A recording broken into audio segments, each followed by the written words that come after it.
Hyderabad future city real estate పరంగా ఎప్పుడూ most trending గా నిలుస్తోంది. ప్రపంచ నగరాలతో పోటీ పడేలా ఫ్యూచర్ సిటీని డెవలప్ చేయనున్నట్లు తెలంగాణ సర్కార్ ప్రకటించింది.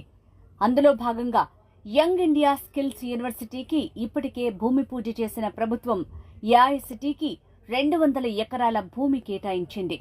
అలాగే health city, sports city, life sciences hub, residential zone, entertainment zone, educational zone ఇలా అనేక ప్రత్యేకమైన జోన్లను ఏర్పాటు చేసే దిశగా ఏర్పాట్లు సాగుతున్నాయి. ఇప్పుడు హైదరాబాద్ సిటీలో ప్లాట్ కొనే వాళ్లంతా ఫ్యూచర్ సిటీ ఏరియాలో తక్కువ ధరకు ఎక్కడ దొరుకుతాయా అని చూస్తున్నారు. కస్టమర్ల ఆకాంక్షల మేరకు లైట్ హౌస్ ప్రాపర్టీస్ వారు ఫ్యూచర్ సిటీ దగ్గర 17 ఎకరాల విస్తీర్ణంలో ఫార్మా గ్రీన్ సిటీ పేరుతో premium residential and commercial independent house and villa plots layout ని తీసుకొచ్చారు. సైట్ లో డెవలప్మెంట్ వర్క్స్ కంప్లీట్ అయ్యాయి. ప్లాట్ సేల్స్ జరుగుతున్నాయి. ఫార్మా గ్రీన్ సిటీ వెంచర్ లో ప్లాట్ సైజెస్ 183 స్క్వేర్ యార్డ్స్ నుంచి 750 స్క్వేర్ యార్డ్స్ వరకు అందుబాటులో ఉన్నాయి. ప్లాట్ కొనే కస్టమర్లకు బ్యాంక్ లోన్ సదుపాయం ఉంది.